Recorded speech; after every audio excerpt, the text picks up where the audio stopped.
পেতে পারবে।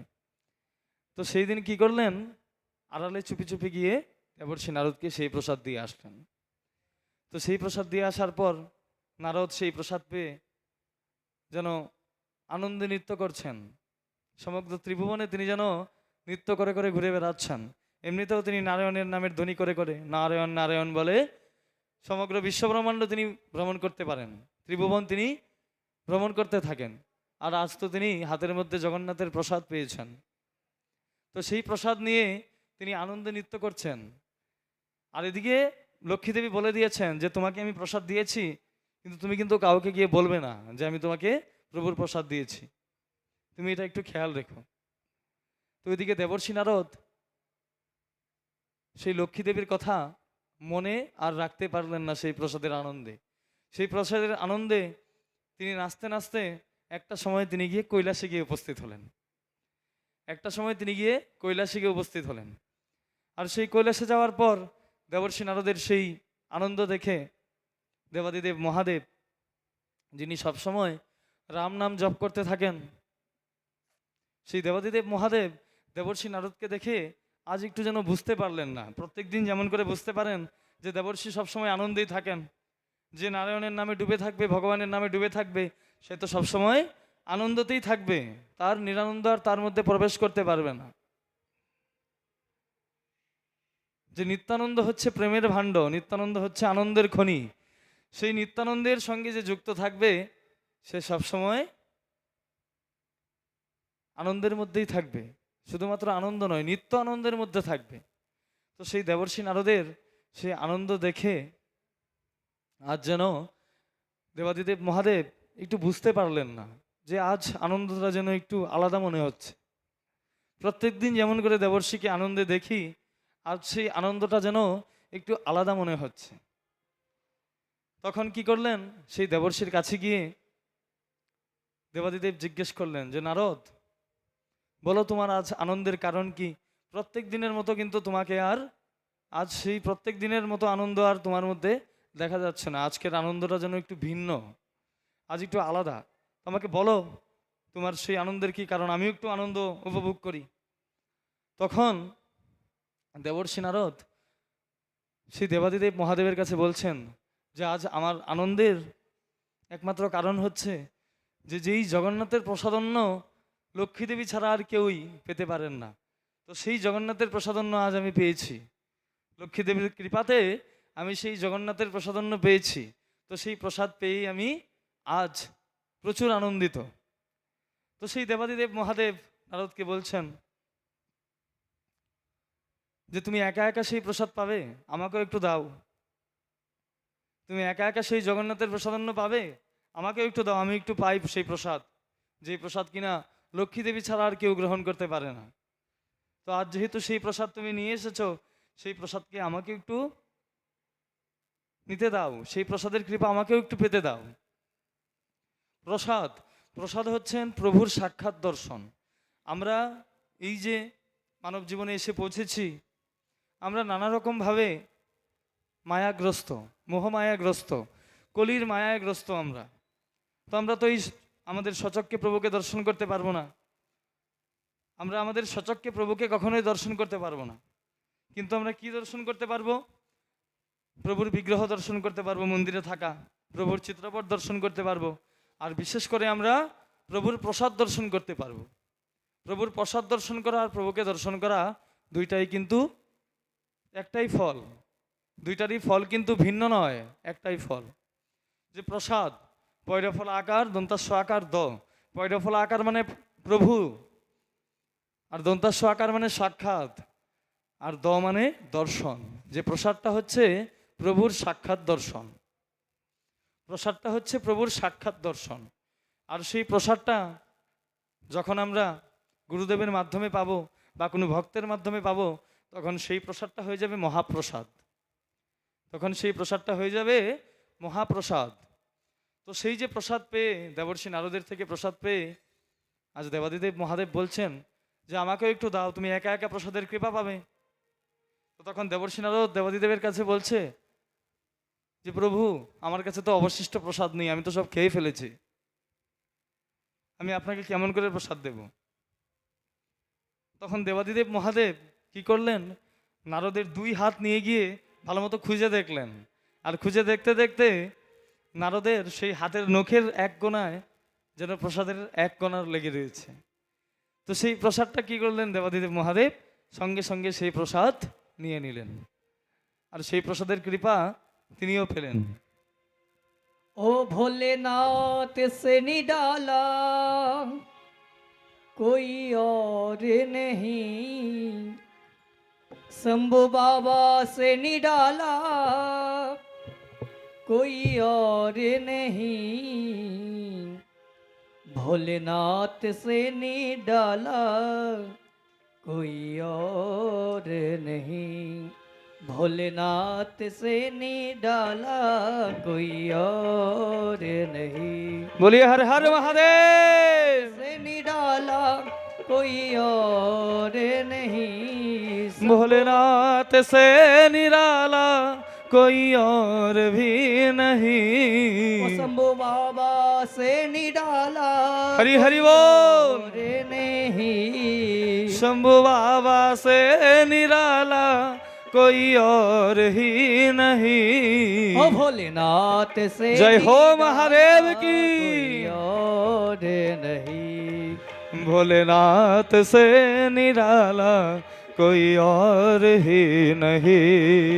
ओम नमः शिवाय, ओम नमः शिवाय, ओम नमः शिवाय, ओम नमः शिवाय, हर हर महादेव। नमः शिवाय, ओम नमः शिवाय, ओम नमः शिवाय, ओम नमः शिवाय, ओम नमः शिवाय, ओम नमः शिवाय, ओम नमः शिवाय, भोलेनाथ से निडाला जय हो।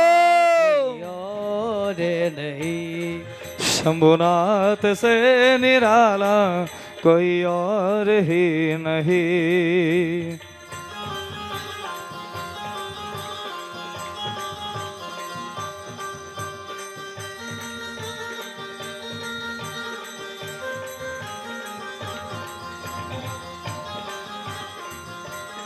श्री राधे।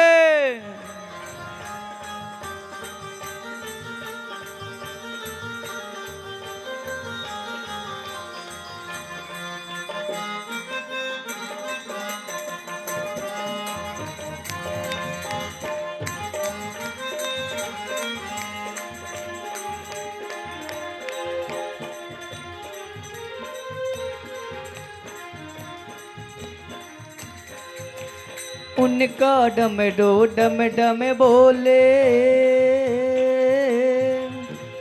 उनका डम डम बोले, अगमन गम की भेद खोले, उनका डम डम बोले, अगमन गम की भेद खोले, ऐसा डमरू बजाने वाला, डमरू बजाने वाला कोई और नहीं, हर हर भोलेनाथ से महादेव।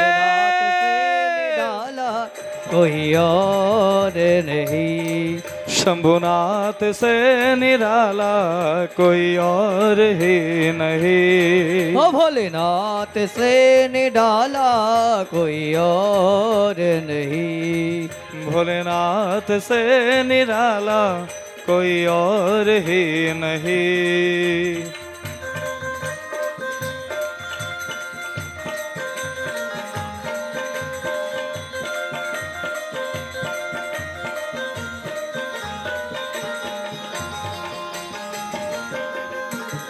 बोलिए जगन्नाथ भगवान की।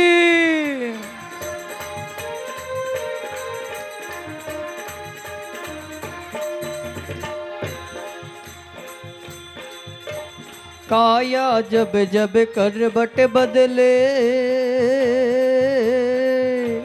काया जब जब करवट बदले, पाप चमकते अगले पिछले, काया जब जब करवट बदले, पाप चमकते अगले पिछले, अब मुझको बचाने वाला, मुझको बचाने वाला कोई और नहीं, भोलेनाथ से निराला जय हो महादेव की। और नहीं भोलेनाथ से निराला कोई और ही नहीं। ओम नमः शिवाय ओम नमः शिवाय ओम नमः शिवाय ओम नमः शिवाय ओम नमः शिवाय ओम नमः शिवाय ओम नमः शिवाय ओम नमः शिवाय ओम नमः शिवाय ओम नमः शिवाय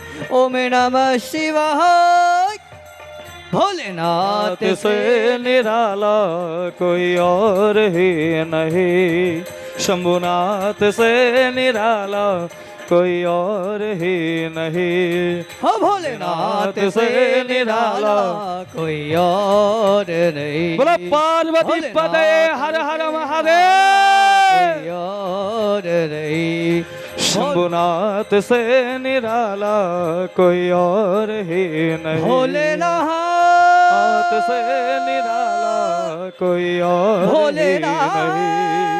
भोलेनाथ से निराला कोई और ही प्रभु नहीं। जी भोलेनाथ से निराला कोई और ही नहीं। भोलेनाथ से निराला कोई और नहीं।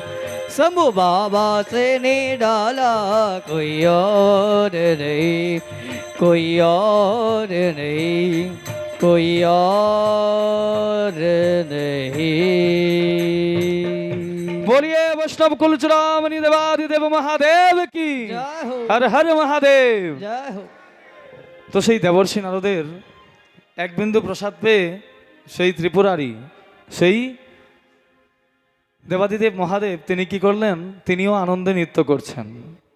সেই দেবাদিদেব মহাদেব যিনি সবসময় পঞ্চমুখী রাম নাম জপ করেন, দেবাদিদেব মহাদেব তিনি হচ্ছেন পঞ্চানন।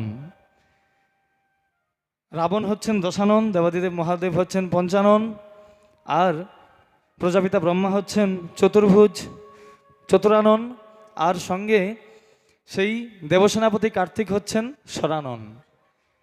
তো সেই দেবাদিদেব মহাদেব হচ্ছেন পঞ্চানন। তো সেই পঞ্চমুখী তিনি সবসময় রাম নাম জপ করেন। তিনি হচ্ছেন একনিষ্ঠ রাম ভক্ত। তিনি হচ্ছেন বৈষ্ণবদের মধ্যে শ্রেষ্ঠ, যে বৈষ্ণবানাং যথাশম্ভু। তিনি হচ্ছেন বৈষ্ণবদের মধ্যে শ্রেষ্ঠ। তো সেই যে দেবাদিদেব মহাদেব তিনি দেবর্ষি নারদের সেই আঙুলের নখের কোনায় এক বিন্দু প্রসাদ পেয়েও তিনি যেন আনন্দে নৃত্য করছেন। যে যার নামা নন্দে শিব বসনা না জানে, যে প্রভুর নাম করতে করতে শিবের বসন খুলে যায়, তিনি বসন ঠিক করতে জানেন না। দেবাদিদেব মহাদেব তার পরনের বসনটুকুই তিনি ঠিক করে রাখতে পারেন না, যে প্রভুর নাম করতে করতে। তো আজ দেবাদিদেব মহাদেব সেই প্রভুর প্রসাদ পেয়েছেন। যে জগন্নাথের প্রসাদন্য ত্রিজগতে মহামান্য, যার একরঞ্চ পাই নাচে ত্রিপুরারি। যে জগন্নাথের প্রসাদন্য ত্রিজগতে মহামান্য, যেই প্রসাদকে পাওয়ার জন্য এই গোটা বিশ্বব্রহ্মাণ্ডের যে সকল দেবাসুরগণ রয়েছেন, যক্ষ রাক্ষসগণ রয়েছেন, নরগণ রয়েছেন, সকলেই যে রয়েছেন স্থাবর অস্থাবর, সকলেই সেই প্রসাদের আশায় বসে থাকেন যে কখন সেই জগন্নাথের প্রসাদ তারা পাবেন। তো সেই প্রসাদ আজ দেবাদিদেব মহাদেব পেয়ে তিনি যেন আনন্দে নৃত্য করছেন সেই প্রসাদ পেয়ে। তো সেই দেবাদিদেব মহাদেবের নৃত্য দেখে আর সঙ্গে সেই দেবর্ষি নারদের নৃত্য দেখে সেই স্থানে এসে মাতা পার্বতী এসে উপস্থিত হলেন। মাতা পার্বতী এসে সেই স্থানে এসে উপস্থিত হলেন আর তাদের আনন্দের কারণ জানতে চাইলেন। সেই আনন্দের কারণ মাতা পার্বতীর কাছে তারা খুলে বললেন। তখন মাতা পার্বতী কি করলেন, তিনি মনে মনে ভাবছেন যে প্রভু, যেই প্রসাদ তুমি লক্ষ্মী দেবীকে ছাড়া কাউকে তুমি বিতরণ করো না, আজ সেই প্রসাদ নারদও পেল, আর সঙ্গে সেই প্রসাদ দেবাদিদেব মহাদেবে পেল, তো আমি কেন বাকি রইলাম? তুমি কি আমার দিকে একটু মুখ তুলে চাইবে না? তুমি কি আমার প্রতি একটু কৃপা করবে না? তুমি তো সকলের প্রতি সমদৃষ্টি নিক্ষেপ করো, সকলের প্রতি তোমার কৃপা সমান। তো আজ দেবর্ষি নারদ দেবাদিদেব মহাদেব তোমার সেই প্রসাদের কৃপা পেল, আর বাকি রইলাম আমি। তো প্রভু জগন্নাথ তিনি তো অন্তর্যামী, তিনি সকলের অন্তরে বিরাজপূর্বক সকলের মনোবাসনাই তিনি পূরণ করেন। তিনি হচ্ছেন ভক্তবাঞ্ছা পূরণকারী, তিনি হচ্ছেন ভক্তের মনোবাঞ্ছা পূরণকারী। তো সেই জন্য জগন্নাথ দেব সেদিন মাতা পার্বতীকে মনে মনে তথাস্তু দিলেন যে ঠিক আছে, আগামীতে যখন আমি জগন্নাথ রূপে সেই নীলাচলে অবতরণ করব, তো সেই জগন্নাথ রূপে আমি যখনই অবতরণ করব, তার আগের থেকেই তুমি সেই স্থানে, আমার সেই স্থান সংরক্ষণ করবার জন্য তুমি আগের থেকেই তোমার মন্দিরে তুমি বিরাজ করবে। আর তোমাকে আমি কথা দিচ্ছি যে আমার মন্দিরের প্রসাদ প্রথমে তোমার মন্দিরে যাবে, বিমলা মন্দিরে যাবে, তারপর সেই বিমলা মন্দির থেকে এসে আনন্দবাজারে আসবে, যে আনন্দবাজারে জগন্নাথের প্রসাদ বিক্রয় করা হয়। তো সেই যে মাতা পার্বতীর প্রতি জগন্নাথের যে কৃপা, সেই কৃপা স্বরূপেই মাতা পার্বতী সেই বিমলা রূপে জগন্নাথ মন্দিরের ঠিক জগন্নাথ দেবের দক্ষিণ পশ্চিম কোণে তিনি অবস্থান করছেন, বিমলা দেবীর মন্দির। তো সেই বিমলা দেবীর মন্দিরে থেকে প্রভু জগন্নাথ দেবের প্রসাদ তিনি প্রথমে পান, তারপর সেই প্রসাদ সমগ্র ভক্তদের উদ্দেশ্যে বিতরণ করা হয়। তো দেবাদিদেব মহাদেব যেমন করে সেই প্রসাদের কৃপা পেয়েছেন, সঙ্গে বিমলা দেবীও মাতা পার্বতীও সেই প্রসাদের কৃপা তিনি পেয়েছেন। তো সেই দেবাদিদেব মহাদেব তিনি তো হচ্ছেন প্রভুর কৃপার সর্বাগ্রে অধিকারী। দেবাদিদেব মহাদেবের অধিকার হচ্ছে প্রভুর কৃপার সর্বাগ্রে, যে প্রভু যখনই কৃপা করবে প্রথমেই যেন দেবাদিদেব মহাদেবের কাছে এসে পৌঁছয়। প্রভু যখন কৃপা করবে, প্রভু যখন তার কৃপাদৃষ্টি নিক্ষেপ করবে, সেই কৃপাদৃষ্টি যেন সর্বপ্রথম দেবাদিদেব মহাদেবের কাছে এসে পৌঁছয়। কেননা তিনি হচ্ছেন বৈষ্ণবদের মধ্যে শ্রেষ্ঠ, যে বৈষ্ণবানাং যথাশম্ভু, তিনি বৈষ্ণবদের মধ্যে শ্রেষ্ঠ, যিনি সবসময় রাম নাম জপ করেন তার পঞ্চমুখে, যে নাম জপ করতে করতে তিনি তার বসন হারিয়ে ফেলেন, তো তিনি তো হচ্ছেন শ্রেষ্ঠ ভক্ত, তিনি তো হচ্ছেন শ্রেষ্ঠ ভক্ত। তো সেই জন্য প্রভুর কৃপা সর্বাগ্রে যেন দেবাদিদেব মহাদেবের অধিকার। তো সেই যে জগন্নাথ মন্দির, সেই জগন্নাথ মন্দিরের তো বিস্তৃত কথা রয়েছে, যেই কথা আমাদের শ্রী গুরুদেবের শ্রীমুখে আমরা আস্বাদন করছি। তো আজ গুরুদেবের কৃপায়, আপনাদের কৃপায়, আপনাদের এই অধম সন্তান এই ব্যাসপীঠে অবগাহন করে আপনাদের নিকট হরিকথা পরিবেশন করতে উদ্যত হয়েছে, যা কেবল সাহস নয়, সে দুঃসাহস। তো সেই গুরুদেবের কৃপায় যা কিছুই আপনাদেরকে পরিবেশন করছি, আশা করছি আপনারা আনন্দ উপভোগ করবেন আর আমাকে কৃপা করবেন যেন জীবনটাকে আপনাদের সকলকে আনন্দ দিতে দিতেই অতিবাহিত করতে পারি আর জীবনটাকে সফল করতে পারি। তো বিশেষ করে যেই জগন্নাথ দেবের কথা, লীলা কথা, সেই লীলা কথা আমরা বিস্তৃত আলোচনা করছি না, সেই লীলা কথা আমাদের গুরুদেবই আমাদেরকে সকল কিছু শোনাবেন। আমরা শুধুমাত্র সেই জগন্নাথ মন্দিরে থেকে বা জগন্নাথ মন্দিরের সঙ্গে বা জগন্নাথ দেবের সঙ্গে যে সকল দেবদেবীদের যে সম্পর্ক, সেই সম্পর্কের মধ্যে বিশেষ করে যাদের ওতপ্রোতভাবে সম্পর্ক, সেই সম্পর্কগুলোই আমরা আস্বাদন করার চেষ্টা করছি। বিশেষ করে যে জগন্নাথ দেবের সঙ্গে সম্পর্ক রয়েছে, যে সাক্ষাৎ যোগমায়ার মাতা পার্বতীর, যার জন্য জগন্নাথ দেবের মন্দিরের পার্শ্বেই রয়েছে বিমলা মন্দির। জগন্নাথ দেবের মন্দিরে আরও অনেক মন্দির রয়েছে, অনেক দেবদেবীদের মন্দির রয়েছে। তো সেই দেবদেবীদের মন্দিরের মধ্যে বিশেষ করে মন্দিরটা রয়েছে সেই বিমলা মন্দির, যে 51 পীঠের মধ্যে অন্যতম একটা পীঠ হিসাবে সেখানে রয়েছেন। আর সেই 51 পীঠের মধ্যে যে বিমলা মন্দির যে একটা পীঠ, সেই পীঠটা কিন্তু আর বাকি 50 পীঠের থেকে একটু আলাদা। যে বাকি 50 পীঠে যেমন দেবাদিদেব মহাদেব কোনো না কোনো রূপে রয়েছেন, ভৈরব রূপে। এই বিমলা মন্দির নয়, কিন্তু ভৈরব রূপে রয়েছেন শুধুমাত্র জগন্নাথ দেব। যে জগন্নাথ দেব সাক্ষাৎ ভৈরব রূপে সেই বিমলার ভৈরব হিসেবে আছেন, যার জন্য বিমলা দেবীর যোগমায়ার জগন্নাথ দেবের যে ওতপ্রোতভাবে সম্পর্ক, সেই সম্পর্কের কথা আমরা আস্বাদন করলাম। তারপর সঙ্গে দেবাদিদেব মহাদেবেরও রয়েছে সেই সম্পর্ক, যে জগন্নাথের প্রসাদের যে মহিমা, সেই মহিমা বর্ণন করতে গিয়ে প্রথমেই দেবাদিদেবের কথা আমরা আস্বাদন করি, যে দেবাদিদেবের মাধ্যমে সেই জগন্নাথের প্রসাদন্য এই ত্রিজগতে মহামান্য হয়েছে, দেবাদিদেবের কাছে এসেছেন। তারপর বিশেষ করে সেই যে দ্বারকাপুরীতে বসে মাতা রোহিণী সকল রাজমহিষীদের সঙ্গে সেই বৃন্দাবনের কথা পরিবেশন করতে করতে সেই কৃষ্ণ বলরাম যখন এসে সেখানে প্রবেশ করেছেন, সেই প্রবেশ করার সঙ্গে সঙ্গে তারা তাদের দেহটাকে আর ঠিক রাখতে পারলেন না, তারা গলিত হয়ে গেলেন, তাদের দেহটা যেন গলে গলে যাচ্ছে, হাত পাগুলো ভিতরে প্রবেশ করছে, তাদের হাত পাগুলো ভিতরে প্রবেশ করছে, চোখগুলো যেন বড় বড় হয়ে যাচ্ছে, গোল গোল চোখগুলো যেন বলের মতো বড় বড় হয়ে যাচ্ছে, নাক মুখ যেন প্রসারিত হচ্ছে। তো সেই যে রূপ, সেই রূপ প্রথমেই দর্শন করেছেন দেবর্ষি নারদ, যার জন্য সেই রূপ অবতার গ্রহণ করে, সেই রূপে অবতার গ্রহণ করে নীলাচল পুরীতে এসে জগন্নাথ দেব লীলাবিলাস করেছেন।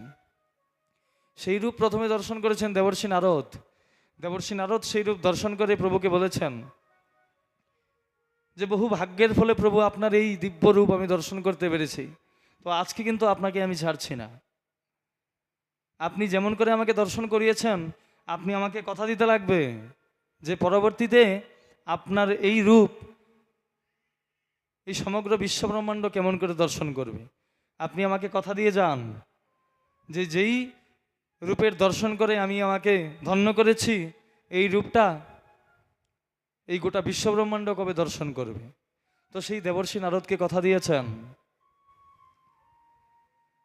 যে তিনি কলিযুগে অভিন্ন দ্বারকাপুরী, মানে এই জগন্নাথপুরীতে নীলাচল ধামে শ্রীক্ষেত্রপুরীতে এসে যখন লীলাবিলাস করবেন, তখন এই বিগ্রহ ভগবানের এই স্বরূপ সমগ্র বিশ্বব্রহ্মাণ্ড দর্শন করতে পারবে। তো প্রথম অবস্থায় যেমন যোগমায়ার সঙ্গে জগন্নাথ দেবের এক ওতপ্রোত সম্পর্ক, সঙ্গে রয়েছে দেবর্ষি নারদের সেই ওতপ্রোত সম্পর্ক। তারপর রয়েছে দেবাদিদেব মহাদেবের, যেই দেবাদিদেব মহাদেবের সম্পর্ক স্বরূপ সেই জগন্নাথ মন্দিরকে ঘিরে দেবাদিদেব মহাদেবের 5টা রূপ রয়েছে। দেবাদিদেব মহাদেবের 5টা রূপ রয়েছে, যেই 5টা রূপের উপাসনা করতেন পঞ্চপাণ্ডবেরা, যেই 5টা রূপের উপাসনা করতেন পঞ্চপাণ্ডবেরা। সেই পঞ্চপাণ্ডবের মধ্যে যুধিষ্ঠির, ভীম, অর্জুন, নকুল, সহদেব। যুধিষ্ঠির, ভীম, অর্জুন, নকুল, সহদেব এই 5 পঞ্চশিবের আরাধনা করতেন, এক একজন এক এক শিবের আরাধনা করতেন। তো সেই শিবের মধ্যে একজন শিব হচ্ছে শ্রী লোকনাথ শিব। যেহেতু আমরা লোকনাথ মন্দিরে বসে আছি, তো সেই লোকনাথ শিবের সম্পর্কে আমরা একটু আস্বাদন করি। তো সেই লোকনাথ শিব হচ্ছে শিবের সেই পঞ্চরূপের মধ্যে এক রূপ, যেই রূপের আরাধনা করতেন সেই পঞ্চপাণ্ডবের মধ্যে ভীমসেন। সেই ভীমসেন সেই রূপের আরাধনা করতেন, সেই লোকনাথ শিবের রূপের আরাধনা করতেন। তো সেই লোকনাথ শিবের নাম লোকনাথ শিব হওয়ার কারণ, যে ত্রেতা যুগে যখন শ্রী রামচন্দ্র সীতাদেবীর সন্ধানে, যখন রাবণ সীতামাতাকে হরণ করে নিয়ে গিয়েছিল সেই লঙ্কাপুরীতে, তখন ভগবান রামচন্দ্র সীতাদেবীর সন্ধানে লঙ্কায় গমন করতে করতে একসময় পুরী ধামে এসে উপনীত হয়েছিলেন। লঙ্কায় গমন করতে করতে একসময় পুরী ধামে এসে তিনি উপনীত হয়েছিলেন। আর পুরী ধামে এসে উপনীত হয়ে তিনি যেন এক শবরপল্লীতে এসে উপনীত হয়েছিলেন।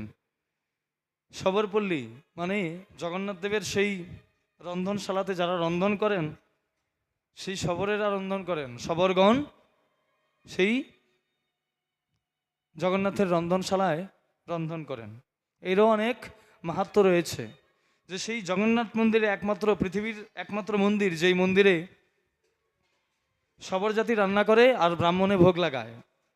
মানে নিচু জাতির যারা আছেন তারা রন্ধন করেন, আর উচ্চবর্ণের যারা আছেন ব্রাহ্মণেরা তারা সেই ভোগ গ্রহণ করেন। তো সেই যে শবর জাতিরা, সেই শবর জাতিরা সেই জগন্নাথ দেবের রন্ধনশালায় তারা রন্ধন করেন। তো ভগবান রামচন্দ্র যখন পুরীধামে এসে উপস্থিত হয়েছেন, তখন তিনি সেই পুরীধামের শবর পল্লীতে এসে উপস্থিত করেছেন। তো ভগবান রামচন্দ্র তিনি তো হচ্ছেন একজন ক্ষত্রিয় রাজা, তিনি হচ্ছেন একজন ক্ষত্রিয় রাজা। তো সেই জন্য তিনি প্রত্যেক দিন শিবার্চন করতেন, দেবাদিদেব মহাদেবের পুজো করতেন, তারপর তিনি জলবিন্দু গ্রহণ করতেন।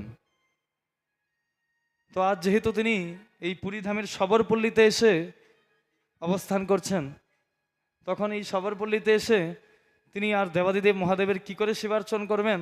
তিনি দেবাদিদেব মহাদেবের কোনো লিঙ্গ আর সেখানে দেখতে পাচ্ছেন না। যে যেখানে ভগবান শিবের মন্দির থাকবে বা শিবলিঙ্গ বিরাজমান থাকবে, সেখানে তো শিব পূজা হবে।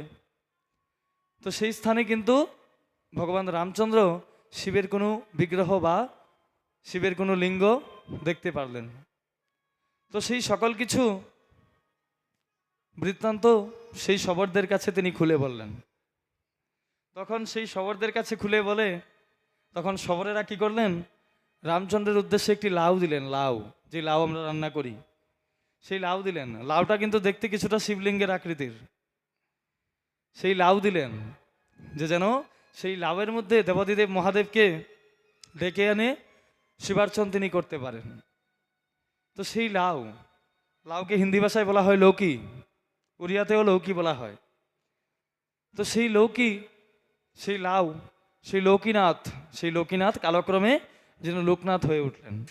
সেই লোকনাথ শিবের আরাধনা করলেন, সেই লোকনাথ শিবের আরাধনা করলেন ভগবান রামচন্দ্র। আর এই লোকনাথ শিব সেই পুরীর জগন্নাথ মন্দিরের পাশে সেই পঞ্চশিবের একজন শিব হয়ে বিরাজ রয়েছেন আজ অবধি। তো সেই যে দেবাদিদেব সঙ্গে জগন্নাথ দেবের যে ওতপ্রোত সম্পর্ক, সেই সম্পর্ক রয়েছে। যখন ভগবান কোনো লীলাবিলাস করেন, তখন সেই লীলার সঙ্গী হিসেবে থাকেন শুধুমাত্র দেবাদিদেব মহাদেব আর বিশেষ করে যোগমায়া। যখন কুরুক্ষেত্রের যুদ্ধ শেষ হয়েছে, সেই কুরুক্ষেত্রের যুদ্ধ শেষ করবার পর ভগবান শ্রীকৃষ্ণকে অর্জুন রথের সারথি হিসেবে পেয়েছেন। ভগবান শ্রীকৃষ্ণের একটা নাম কিন্তু পার্থ সারথি, কেননা তিনি পার্থের সারথি, সেই জন্য তিনি হচ্ছেন পার্থ সারথি। তো সেই অর্জুনের সারথি রূপে তিনি এই কুরুক্ষেত্রের যুদ্ধে সম্পূর্ণ ছিলেন। তো যখন কুরুক্ষেত্রের যুদ্ধ সম্পূর্ণ হয়েছে, শেষ হয়েছে, তখন অর্জুন কি করলেন? তার সখাকে বললেন, ভগবান শ্রীকৃষ্ণকে বললেন, তার সারথিকে বললেন যে সখা, অনেক তো পাপ করলাম, আমার আত্মীয় স্বজনদের হত্যা করে, আমার দাদুকে হত্যা করলাম, আমার জ্যেষ্ঠ ভ্রাতাদের হত্যা করলাম, আমার যে জ্যেষ্ঠতো ভাইগুলো তাদেরকে হত্যা করলাম, আমার গুরুপুত্রকে হত্যা করলাম। তো সেই সকল কিছুর ভার তো আমাকে নিতে হবে, এই দায়িত্ব তো আমাকে নিতে হবে। তো এত যে পাপ করলাম, এখন তো যুদ্ধ শেষ, তো তুমি একটা কাজ করো, রথটাকে তুমি কোনো গঙ্গা তীরে নিয়ে যাও, রথটাকে তুমি কোনো গঙ্গা তীরে নিয়ে যাও। তো আমি গিয়ে গঙ্গা স্নান করব, গঙ্গা স্নান করে আমার যে সকল কিছু পাপ রয়েছে সেই সকল কিছু পাপ আমি ধুয়ে ফেলব। গঙ্গা স্নান করে যে আমার সকল পাপ রয়েছে, যে পাপ আমি করেছি সেই পাপ আমি ধুয়ে ফেলব। তো তখন কি করলেন? অর্জুনের কথা অনুযায়ী ভগবান তো তিনি হচ্ছেন এখন অর্জুনের সারথি, রথের সারথি কি করবেন? সেই রথের মধ্যে যিনি বসে আছেন তিনি যা বলবেন তাই তো করবেন। তো আজ ভগবান অর্জুনের রথের সারথি, আজ অর্জুন যা বলছে ভগবান তাই করছেন। তো তো ভগবান কি করলেন, সেই গঙ্গা তীরে এসে উপস্থিত হলেন। আর অর্জুনকে, সেই গঙ্গা তীরে এসে উপস্থিত হয়ে অর্জুনকে বললেন যে সখা, তুমি একটা কাজ করো, তুমি খানিকটা সময় রথে বসো, আমি একটু আসছি, আমি আসার পর না হয় দুজন সঙ্গে গিয়ে একসঙ্গে গিয়ে গঙ্গা স্নান করব। তো অর্জুন কি করলেন, ভগবানের কথা অনুযায়ী সেই রথে বসলেন। আর ভগবান কি করলেন, একটু আড়াল হয়ে গেলেন। আসলে তো ভগবানের কোনো কাজ নেই, অর্জুনকে তিনি বুঝিয়ে দেবেন যে তিনি কাকে সঙ্গে করে নিয়ে এসেছেন আর কার মধ্যে স্নান করে তিনি তার পাপ ধুইতে আসছেন। তিনি স্বয়ং ভগবানকে সঙ্গে করে নিয়ে এসেছেন, ভগবান তার রথের সারথি। আর যেই ভগবানের চরণের থেকে উৎপন্ন গঙ্গা, সেই গঙ্গাস্থলে স্নান করে তিনি তার পাপগুলো ধুবেন। তো সেই সকল কিছু বৃত্তান্ত বোঝাবার জন্য ভগবান কি করলেন, একটু আড়াল হয়ে গেলেন। আর যখন ভগবান আড়াল হয়ে গেলেন, তখন অর্জুন সেই রথে বসে থেকে একটু দূরে দেখতে পেলেন যে একটা শবদেহকে কাঁধে নিয়ে দুজন ব্যক্তি আসছেন, একটা মৃতদেহকে কাঁধে নিয়ে দুজন ব্যক্তি আসছেন। আর দুজন ব্যক্তি এসে সেই গঙ্গার তীরে এসে মৃতদেহটাকে রাখলেন। আর মৃতদেহটাকে রেখে তারা যেন কি কথাবার্তা বলছেন, কি কথোপকথন করছেন। তো অর্জুন যেমন ছিলেন একজন ধনুর্বাণধারী, একজন বীর যোদ্ধা, অর্জুনের কিন্তু আরও একটি গুণ ছিল। আমরা যেমন দূরে থেকে কে কি কথা বলছে, তাদের সেই মুখের ভঙ্গিমা দেখে আমরা কিন্তু বুঝতে পারি না, অর্জুন কিন্তু সেই মুখের ভঙ্গিমা দেখে বুঝতে পারতেন তারা কি কথা বলছেন। তো সেই অর্জুন রথে বসে থেকে বুঝতে পারলেন যে সেই অনতি দূরে থাকা সেই যে দুইজন ব্যক্তি মৃতদেহকে নিয়ে এসেছেন আর মৃতদেহকে গঙ্গা তীরে রেখেছেন, আর তারা দুজন কথা বলছেন যে আমরা তো মৃতদেহটাকে নিয়ে আসলাম, কিন্তু কি করে অগ্নি সংযোগ করব, এই মৃতদেহটার দাহ কি করে করব। তো তারা দুজন যেন কথোপকথন করছেন। তখন একজন আরেকজনকে বলছে যে তুই এক কাজ কর, তুই দাঁড়া, আমি কিছু একটা ব্যবস্থা করি অগ্নি সংযোগ করার। তো তখন অপরজন বলছে যে না, আমি একা একা থাকতে পারবো না এই মৃতদেহের সামনে, আমার খুব ভয় করে। তো থাক, মৃতদেহটা এখানেই থাক, এটা তো মৃতদেহ, কোনো তো আর মূল্যবান সম্পদ নয় যে কেউ এসে নিয়ে যাবে। তো এটা এখানেই থাক, আমরা দুজনেই যাই, দুজনে গিয়ে কিছু ব্যবস্থা করে আনি যে কি করে এই দেহটার অগ্নি সংযোগ করাবো। তো দুজনেই গেলেন। তো দুজনেই যখন সেখান থেকে গেলেন, তখন অর্জুন আরও দেখতে পেলেন যে দুই শৃগাল এসে সেখানে উপস্থিত হয়েছেন, দুইটি শেয়াল এসে সেখানে উপস্থিত হয়েছেন। আর উপস্থিত হয়ে একজন একজনকে বলছেন। তো সেই দুই শেয়ালের মধ্যে একটা শিয়াল হচ্ছে খুব হৃষ্টপুষ্ট, মানে খুব স্বাস্থ্যবান আর কি, আর একটা শিয়াল খুব রোগা, যেমন দেখতেই বোঝা যায় সে আর খাবার পায় না, সেজন্য সে রোগা, সে তার সঠিকভাবে খেতে পারে না। আর সেই হৃষ্টপুষ্ট শেয়ালটাকে দেখে মনে হচ্ছে সে সবসময় খায়।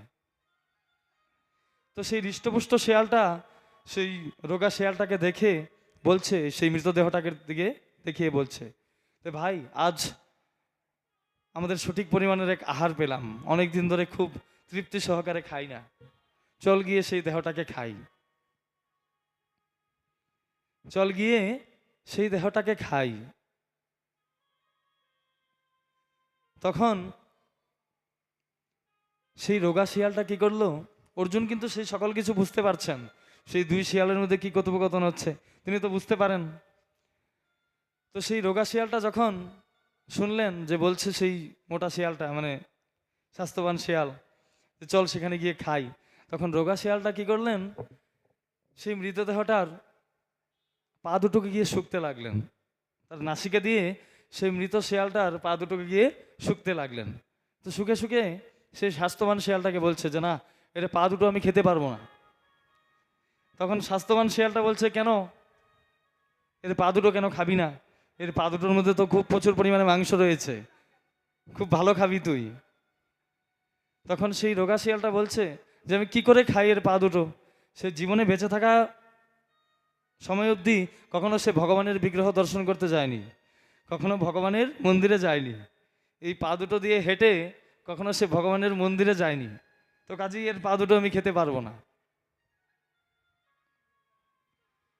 তখন সেই স্বাস্থ্যবান শিয়াল সেই রোগা শিয়ালকে বলছে যে ঠিক আছে, পা দুটো না হয় খাবি না, হাত দুটো খা, এর হাত দুটো খা।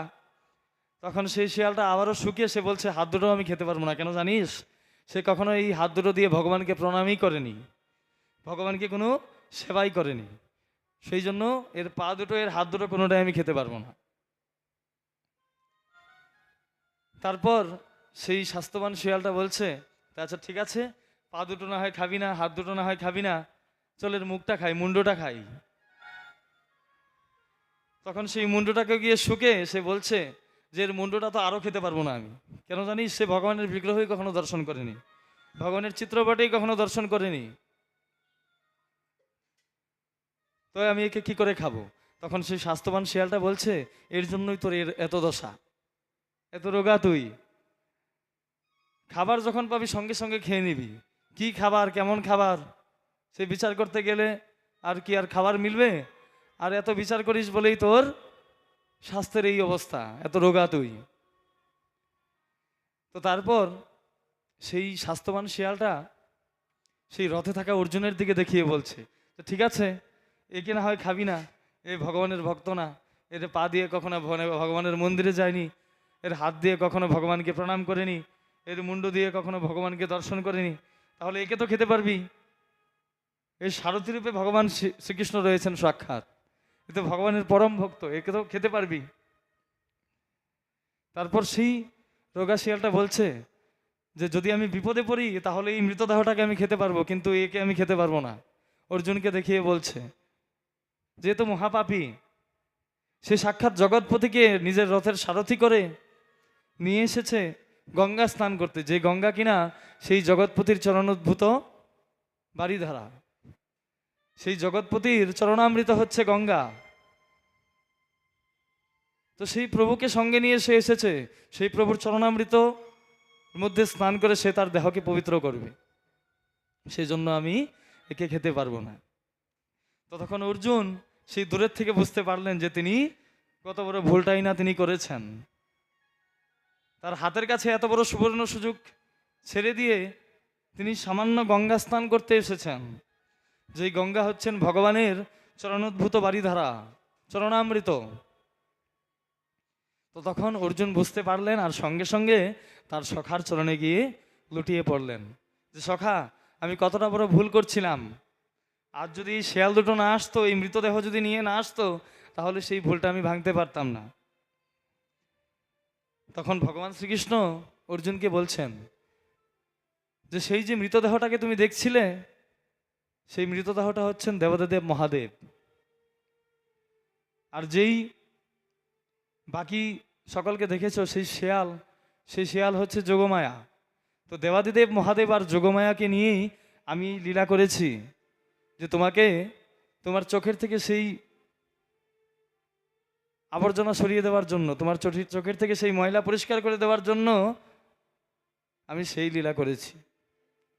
তো ভগবানের কাছে যেতে হলে আমাদের প্রথমে কি করতে হবে? আমাদের মনের ময়লাটা দূর করতে হবে। এমনও হতে পারে যে আমরা হাতের কাছে সুবর্ণ কোনো সুযোগ ছেড়ে আমরা দূরে পালাচ্ছি, হাতের কাছে হীরের টুকরো ছেড়ে আমরা কাচের টুকরোর কাছে পালাচ্ছি। তো সে করতে গেলে তো আর কিছুই হবে না। হয়তো আমাদের কাছে এমনও থাকতে পারে যে আমাদের হাতের কাছে সুবর্ণ সুযোগ, কিন্তু আমাদের মনের ময়লার জন্য আমরা সেই সুবর্ণ সুযোগটাকে আমরা দেখতে পাচ্ছি না, আমরা সেই দূরে থাকা সেই কাচের টুকরোটাকেই দেখতে পাচ্ছি। সেই দূরে থাকা কাচের টুকরোটাকেই দেখতে পাচ্ছি, সামনে থাকা হীরের টুকরোটাকে আমরা দেখতে পাচ্ছি না। তো সেই জন্য প্রথমে আমাদের কি করতে হবে? মনের ময়লাকে দূরীভূত করতে হবে, আমাদের মনের ময়লাকে দূরীভূত করতে হবে। আর মনের ময়লাকে যদি সম্পূর্ণভাবে দূরীভূত করতে পারি, তবে আর সেই মনের মধ্যে কলিরূপী মায়া আর এসে বাসস্থান করতে পারবে না। তখন কৃষ্ণ মায়া এসে আমাদের মনের মধ্যে এসে বাসস্থান স্থাপন করবে। আর যখন আমাদের মনের মধ্যে সম্পূর্ণভাবে কৃষ্ণ মায়ার দ্বারা আবৃত হয়ে থাকবে, তখন আমরা সবসময় এই জগৎ সর্বদা সবসময় আমরা কৃষ্ণময়ই দেখব, সকলের মধ্যে আমরা কৃষ্ণকেই দর্শন করতে পারব, সকলের মধ্যে আমরা সবসময় কৃষ্ণকেই দর্শন করতে পারবো। যে শ্রীমন মহাপ্রভু বলেছেন সর্বজীবে জানি কৃষ্ণ অধিষ্ঠান, দেখা মাত্র করিবে দণ্ডবোধ প্রণাম। যে আমি আপনাকেও দেখার সঙ্গে সঙ্গে দণ্ডবোধ প্রণাম করতে পারি, কিন্তু আপনার হৃদয়ে অধিষ্ঠান করা যে কৃষ্ণ রয়েছে, প্রাণ গোবিন্দ রয়েছে, সেই প্রাণ গোবিন্দের উদ্দেশ্যে আমি প্রণাম করছি। যে সর্বজীবে জানি কৃষ্ণ অধিষ্ঠান, দেখা মাত্র করিবে দণ্ডবোধ প্রণাম। তো জগন্নাথ দেব তথা ভগবান তিনি সবসময় যখনই ছোট্ট থেকে ছোট কোনো লীলাবিলাস করেন, তখন দেবাদিদেব মহাদেব আর সাক্ষাৎ যোগমায়াকে নিয়েই তিনি লীলাবিলাস করেন। বিশেষ করে যোগমায়াকে নিয়েই তার লীলা তিনি সম্পূর্ণ করেন। যে যোগমায়াম উপাশ্রিতম, যোগমায়াকে আশ্রিত করেই তিনি তার লীলাবিলাস করেন। তো আজ প্রত্যেক দিনের থেকে একটু বেশি সময় অতিক্রম হয়ে গেল, আবার আমাদের একটু ভজন কীর্তন করতে হবে। তো আজ আমরা আস্বাদন করলাম যে দেবাদিদেব মহাদেব, যোগমায়া, দেবর্ষি নারদ, তাদের সঙ্গে জগন্নাথ দেবের যে ওতপ্রোত সম্পর্ক, সেই সম্পর্কটাকে আমরা আস্বাদন করলাম। পরবর্তীতে যদি আপনাদের কৃপা হয়, গুরুদেবের কৃপা হয়, তবে অবশ্যই আপনাদের কাছে আবার আসব, আপনাদেরকে আনন্দ দেওয়ার জন্য, অবশ্যই আসব। আর আনন্দটাকে কেড়ে কেড়ে নেব, কেননা আমি কিন্তু কোনো পাঠক নেই, আমি আপনাদের সন্তান। তো সেই আনন্দটাকে কেমন করে নেব? যেমন আপনাদের কাছে বসে আমি কিন্তু কোনো পাঠ করছি না, আমি গল্পই করছি। যখন ছোট্ট ছোট্ট বালকেরা, সন্তানেরা যখন সারাদিন ঘুরে বেরিয়ে রাতের বেলায় এসে পিতামাতার কাছে সকল কিছু বৃত্তান্ত বলে যে আজ এটা দেখেছি, ওটা দেখেছি, এটা দেখে খুব ভালো লেগেছে, এটা দেখে ভালো লাগেনি, সকল কিছু কিন্তু পিতামাতার কাছে এসে সকল কিছু খুলে বলেন। তো তখন পিতামাতা সেই সন্তানের কথা শুনে যদি তাদের এমনও লাগে যে ভাল লাগছে না আজ কথা শুনে, তখনও কিন্তু সন্তানেদের এমন কিন্তু বোঝান না যে আজ ভাল লাগেনি, তারা বোঝান যে না আজ খুব ভালো লেগেছে তোর কথা শুনে। তো আপনারাও এমনই করবেন আমার সঙ্গে, কেননা আমি আপনাদের সন্তান, আমি কোনো পাঠক নই। আর যদি পরবর্তীতে আপনাদের কৃপা হয়, তবে অবশ্যই আবার আপনাদের কাছে আসব, আপনাদের কাছে এসে আপনাদেরকে আনন্দ করার প্রচেষ্টায় থাকব। আর আপনারাও কৃপা করবেন যেন গুরুচরণের থেকে আমি দূরে সরে না যাই, গুরুচরণে যেন সবসময় মতি থাকে, আমিও যেন আমার সুবর্ণ সুযোগ ছেড়ে অন্য কিছুর পিছনে না পালাই। হাতের সামনে যে হীরের টুকরোটা পেয়েছি, সেই হীরের টুকরোটাকেই যেন ধরে রাখতে পারি, সেই কাচের টুকরোর দিকে যেন আমি দৌড়ে না পালাই। তো সেই কৃপাই করবেন। আপনাদের কৃপা পেলে অবশ্যই আপনাদের আনন্দ দিতে পারবো, গুরুচরণে স্থির থাকতে পারবো, আর সঙ্গে আপনাদেরকে আনন্দ দিয়ে মানব জীবন সফল করতে পারবো। তো আজকের মতো জগন্নাথ লীলা কথামৃত এখানেই শেষ করলাম। পরদিন আগামীকাল আমাদের শ্রী গুরুদেবের শ্রীমুখে আমরা আবার এগিয়ে যাব। তিনি যেমন করে আমাদেরকে আস্বাদন করাচ্ছেন, পরবর্তী লীলাসমূহেও আমরা প্রবেশ করব। তো জয় নিতাই, জয় গৌর। আজকের মতো ভাগবতী কথা এখানেই বিশ্রাম দিলাম। জয় জগন্নাথ। बोलिए जगन्नाथ बलदेव सुभद्रा मैया की, श्रीमद् भागवत महापुराण की, भक्ति देवी तुलसी महारानी की जय। जय श्री राधे श्याम।